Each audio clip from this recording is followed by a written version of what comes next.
This podcast was produced by OAR FM Dunedin with support from New Zealand On Air. Several of us have our own areas of native bush, but we know what can happen if you let a few of these particularly pest vines get away and seed. The problem is only going to get bigger. They're not going to go away by themselves.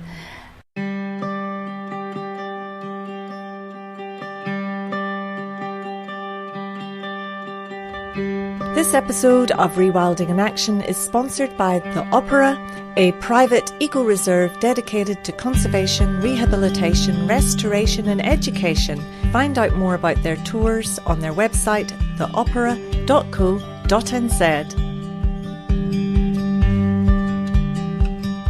Kia ora, welcome to Rewilding in Action with me, your host, Maureen Howard. Every Friday morning, come rain or shine, the SWAT team attacks properties across the Otago Peninsula, Pudding Island and Goat Island to dispatch pest plants from precious native forest patches there. And SWAT, by the way, stands for Seek Weeds and to Terminate. This intrepid group of 10 or so volunteers, who are mostly from the Otago Peninsula, have a mission to contain or eliminate 3 species of site-led pest plants there: banana passion fruit, Darwin's barberry and Chilean flame creeper. The SWAT team and the Regional Council see these 3 plants as particularly invasive to native ecosystems on the Otago Peninsula. So today I'm tagging along with the team to accompany them on their mission to remove banana passion fruit from the native forest that is naturally regenerating on Peter and Jenny Hayden's QE2 protected property. And my own personal mission is to find out how the SWAT team is helping the native forest that is naturally rewilding there. We join Fran Hammond from the SWAT team as she tells me how their work is supporting local landowners. Thanks, Maureen. So often landowners are overwhelmed by what they have to deal with, and so that's where our team is really helpful. We just come in, give them a bit of a boost, get them on board. Education is a big part of what we do, because a lot of people have no clue that something is actually a pest plant. Site-led means that the Otago Regional Council has designated the plant in a particular site, and in this case the Otago Peninsula, that plant is a pest there as opposed to weeds. We don't want to mix up weeds with pest plants because they do have different characteristics, where a pest plant is far more invasive and far more important to get on top of. So, we're all just individuals on the peninsula that often we have bush blocks. Not everybody here does. Some people have residential sections, but they totally see and understand the importance of keeping these things under control. Because nature spreads and doesn't pay attention to fences and borders, and so really it does have to be a community effort. So there is a real mix of what people do, and you just have some very passionate and dedicated landowners who are doing their bit to rewild and to turn the peninsula back into something that has a greater biodiversity. If you look, I've been here about 30 years, and when I was first on the peninsula it was quite barren in terms of trees, whereas now if you sail up the harbour, you look at the peninsula and it's very green compared with how it used to be, and that's down to landowners converting marginal farmland back into wild places. And you see it with the increase in the bird life. Of course, birds love to eat seeds of things like banana passion fruit and spread them around the peninsula, and so that's one of our challenges that we're seeing with the fantastic work that people like the OPBG have been doing on the possums. This is Otago Peninsula Biodiversity Group. Yep, that's them. The wonderful work that the Biodiversity Group has done eradicating possums has seen a real boost in bird life, but also a bit of a boost in pest plant spreading. Yes, of course. That's what it all goes together, doesn't it? Yeah, they do. And unfortunately, a lot of the pest plants have very palatable fruit. As the children of the peninsula will attest to, they've all walked along the road eating banana passion fruits and sort of flinging the skins around. They've probably spread more of it than the birds, to be fair. Well, my main purpose of coming here today is to see how the SWAT team coincides with Rewilding, and what the relationship is. And so I'm particularly interested in finding that out today, perhaps as we go along. We've got all kinds of tools, and we've got high-vis on, and we're heading up onto a QE2 covenanted property, removing banana passion fruit today. Isn't that right, Moira? That's correct. We were first here back in 2020, fairly soon after we'd started. A gully full of banana passion fruit, gorse, which was a bit overwhelming. So we came in to give Peter and Jenny a hand. Some photos show the changes, but we've learnt it's always important to go back. Because there was a lot of passion fruit here, that means there will be seeds in the ground. And if you don't go back, there will be more plants. So today we're going to revisit this area. We're bound to find seedlings. We know that there are some mature vines. It's quite a big area, so we'll be spread out, going to these various spots. Really important to try and get the vines before they fruit. Fortunately, the pink flowers show up. Sometimes it might just be a pink petal on the ground, which is an indicator, hey, we've got a banana passion fruit vine here. And what the banana passion fruit basically does, it kind of pulls down the tree, doesn't it? Or alters the light as well, so that maybe you don't get the native seedlings coming up that you would have. It just really forms a big sort of umbrella, I suppose, in a way. And if it can't find anything to climb up, it'll just go along the ground.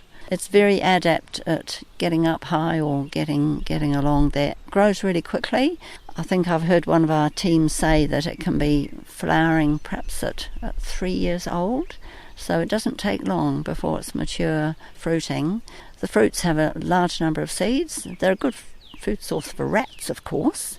And we do find the odd rat's nest when we're working, full of little pieces of banana passion fruit skin. So that's what it's all about. Yeah, and so now Peter and Jenny, they have their property in a QE2 covenant, and they've largely let it rewild, haven't they? It's come through Kanika, isn't that right? It's naturally regenerated. Yeah, I think so, yes. There are, I think, a few scattered totara trees, and it's adjacent to another covenanted area on Dixon's Hill, which is all similar. Kanika that probably wasn't there 80 years ago, and this is what has happened on quite a lot of peninsular properties. The Kanika will come through the grass, so if it's not really heavily grazed, Kanika will get a hold, it'll grow up. If there's gorse, it will establish amongst gorse once the gorse opens up. So Kanika has been a saviour, really, in terms of peninsular regeneration and allowing the broadleaf trees to come in later on. This is a repeating story on my Rewilding in Action podcast, is that, yes, the word Kanika seems to come up in almost every episode. It's a wonderful plant. It is. So we'll get to work, because I'm holding everyone back and we're chomping at the bit to do the activities, and we'll find out what you do and how it all fits in with the Rewilding vision.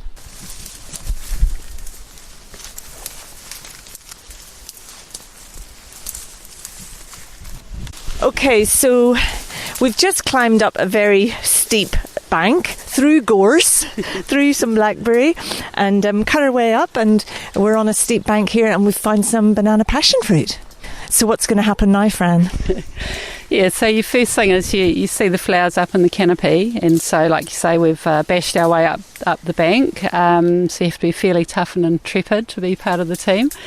And then essentially you kind of eyeball it up in the canopy and then look around and try and see where it's coming down. And often it's really good if there's two people, because banana passion fruit tends to snake around things. And so we've found the vine here where it comes down, and Adrian has just found where it hopefully is going to ground, but it might be just snaking around and heading in another direction. The tricky thing is working out which is passion fruit, which is Pasonsia, which is a really beautiful native climber, or Clematis paniculata is also here, another beautiful native climber, which you definitely do not want to be cutting, and the stems can look quite similar, and when we first started we found it quite difficult to tell the difference, but after a number of years of practice we're all pretty good at eyeballing a passion fruit stem and knowing what we're looking at. When you cut it, it has like a pink ring around the vine, and that's the confirmation that it is passion fruit. It can be tricky. Sometimes other things can have a bit of a pink ring and you're not really sure. So what's going to happen now is Adrian is going to cut it off right at ground level, and then you put just a wee dab of a herbicide on it, and if you cut it and don't paste it, then the passion fruit will go, oh, that's okay, we'll just send out 1,000 suckers, and then like little vines come up, and that makes it even harder the next time you come, because instead of one vine there'll be 50. Will you have to apply that again? No, it's a one hit. You either use glyphosate will kill it, and the advantage of glyphosate is it's not residual in the soil and it won't affect the trees around it.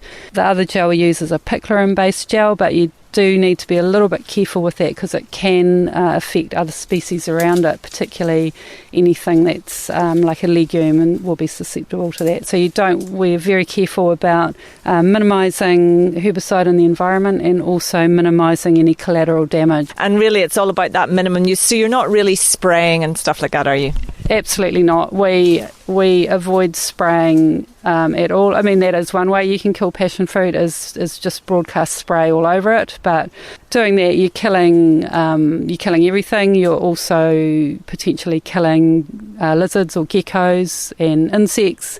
And the whole point of rewilding is to bring all that life back. So the last thing you want to do is broadcast herbicide and undo all the good work that you've just done. So no, it's literally a wee tiny dollop of a gel that is not persistent in the environment and does the job. Cool. Okay.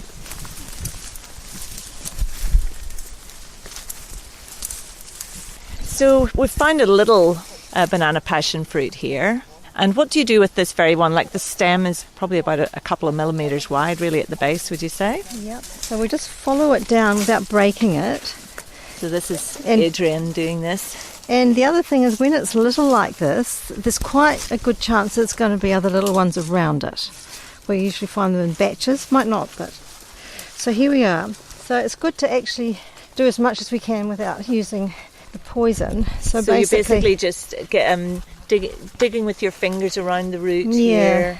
And because you want to get all the little roots out. Yeah. So you don't want to leave any. You don't want to break it off. And see. And then there's another little one there too that you need to get out as well. So that, we might find a whole little forest here. And if we come back here again, we're trying to remember this point because there'll be lots there. Because usually they come in clusters.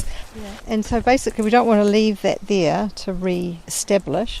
Right, so we've just stuck it in the crook of a tree. Excellent. Okay, on to the next one.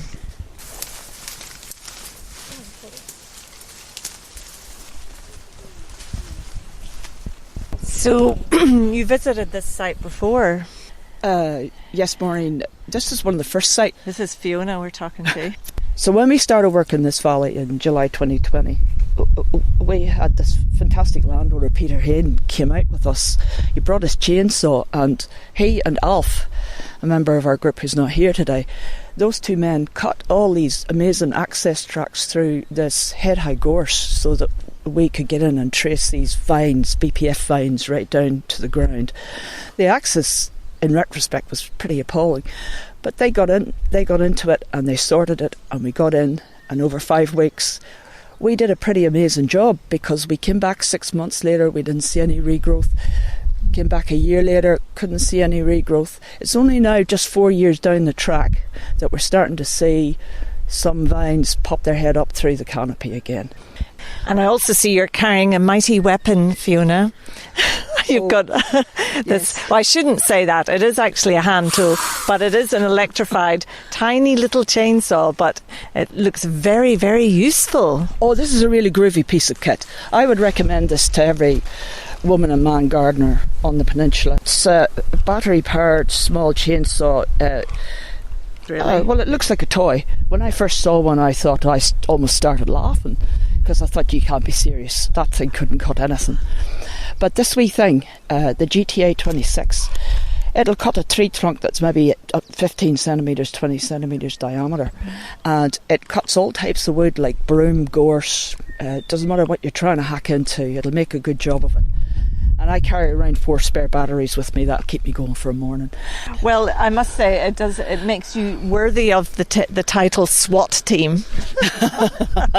Thanks, Maureen.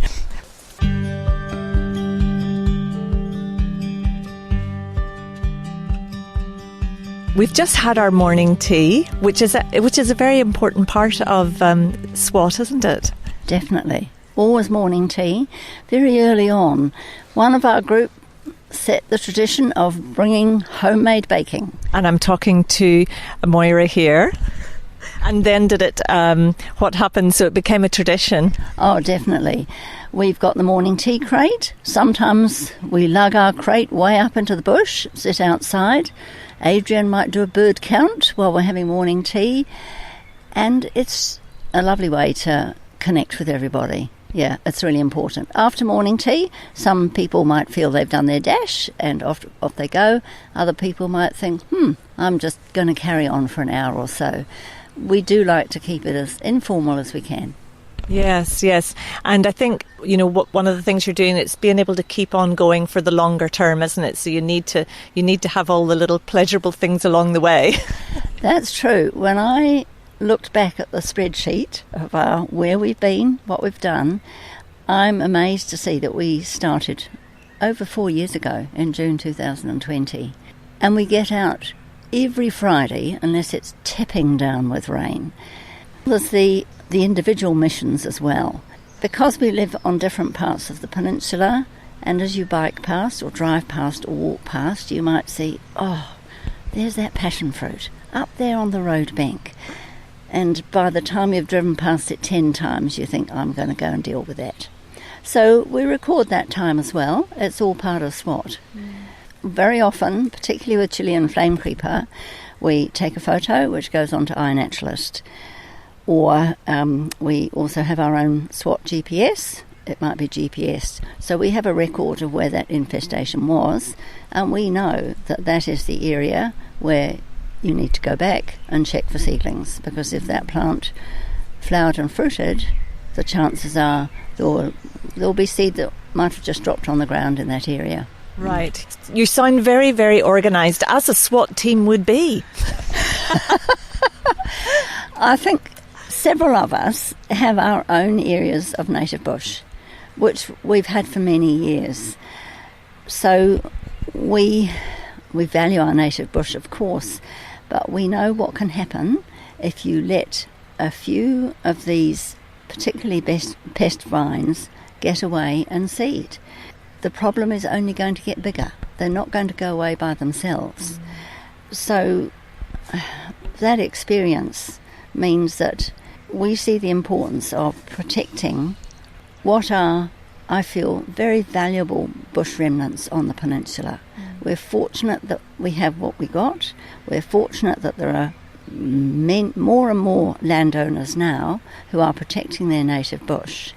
But it needs a little bit of intervention now and again to just keep it on track and ensure that the native seedlings are going to come away and that the bush will flourish.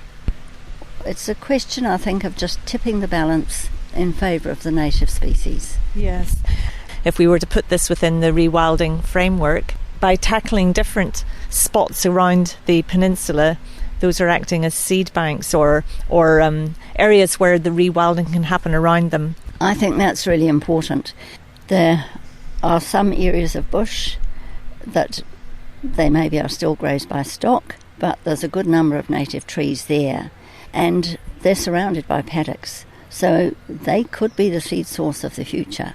So let's ensure that the native trees or native species dominate in that particular area.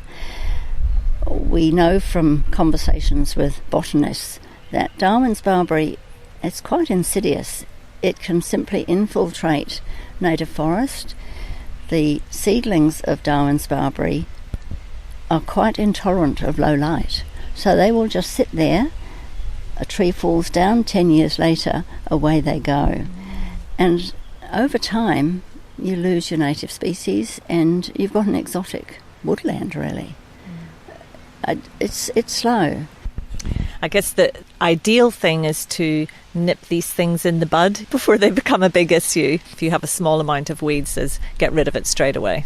Well, one weed, which is probably our most difficult to deal with, and that's Chilean flame creeper, we have found that if you find a new infestation, and there was an example of one on the Harbour Cone block, it was crawling all over a fallen pine tree, lots of red flowers. It was sprayed, nothing in the following years because we got it early. And yet another one at the back of Broad Bay that had been there for a long time, we dug out sackfuls of rhizomes. It's still a bit of a problem. I still have to go back. There'll be a few tiddly wee vines with hardly a leaf on, but it hasn't quite given up. So one has to keep on top of it. Yeah, so it's targeting, I guess, those species that you think you can eliminate and also the ones that have the greatest effect. I think we can eliminate Darwin's barberry in the Pukehiki area because it's quite localised there. And it's certainly not as widespread as it is, well, in the Catlins or north of the harbour, where you see heaps of it. Banana passion fruit, all the way along the Portobello Road, an area not of high biodiversity. We're not targeting that there. We wouldn't waste our time on it. Chilean flame creeper, it would be very nice to eliminate the source because it is particularly difficult to get rid of. It can persist for 20 years. So Moira, I understand you got some funding from the Regional Council, and it's to deal with that. You talked about that Darwin's barberry, and because you feel that you really do have a good chance of success there, and you're going to use some interesting technology to do it, aren't you? We are. Ryan Adam in Portobello is a drone expert. So he used his drone, didn't take long, marked out a grid over a covenant. This is just a small area, 2 hectares, 160 photos. Then he looks at the images. Everyone then has a GPS point. We simply go out to those GPS points using an app, Arvenza, and we can find Darwin's barberry that perhaps had got quite tall. It was flowering up above, only visible, from a drone. And even larger scale than that, he has taken drone flights over a lot of the Sandy Mount Reserve because there are isolated Darwin's barberry shrubs popping up there. That's a worry. The Sandy Mount Reserve, all of that flax land, if Darwin's barberry got established there, it would just be impossible. So that is a question of trying to nip it in the bud. Funding from ORC has supported that drone work. And it has also supported us, it enables STOP to pay contractors. Some of the Darwin's barberry, the trees get big. We cut down one, it was 40 centimetres across, 80 growth rings. That's tough stuff on steep slopes. So we are able to employ contractors to do some of that work as well, work that we couldn't do on our own. So we are very grateful to the ORC Eco Fund for allowing us to do that.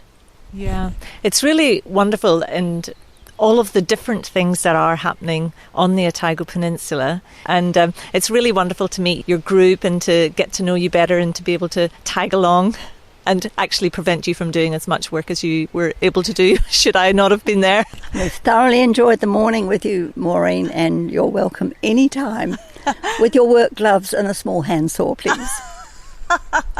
Thank you, Moira.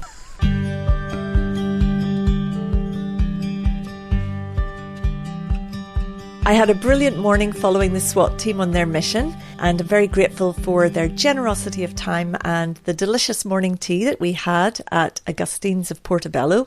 If you've been listening to previous episodes of Rewilding in Action, you'll understand that rewilding is all about doing only what's needed to restore ecological functioning and then allowing nature to take the lead. But here in the Otago Peninsula, The rewilding forest remnants are fragmented and still feeling the effects of many years of human disturbance, so it's not surprising that they're prone to ongoing weed infestations. So should we intervene to remove exotic weeds in every case, or do we allow nature to take its course, form a novel ecosystem and find its own way? And it's a pragmatic question that depends on how much time, money and passion we have to protect the unique flora and fauna of Aotearoa. From a rewilding perspective, the most important thing is that we work to help nature to lead the way, to create self-sustaining and flourishing native-dominated ecosystem. And this is what SWAT want too. They're really conscious of wanting to tread lightly, minimising their use of herbicides to remove certain pest species that they understand threaten a native-dominated ecosystem, and then they're allowing nature to do the rest. So thank you for listening to Rewilding in Action. I'm Maureen Howard, and in the next episode, I'm back on the beautiful Otago Peninsula again for the second in a series of 4 sponsored episodes to meet with landowner Paula Cross, who with her husband Brendan have a family-owned pastoral farm there. What land are they rewilding, and how did they choose which pieces of land to rewild, and how do they balance their livelihood of farming with rewilding or nature-led regeneration? Listen in to find out. Until next time, I will leave you with sounds of birdsong from Peter and Jenny Hayden's property, landowners who are letting nature take the lead.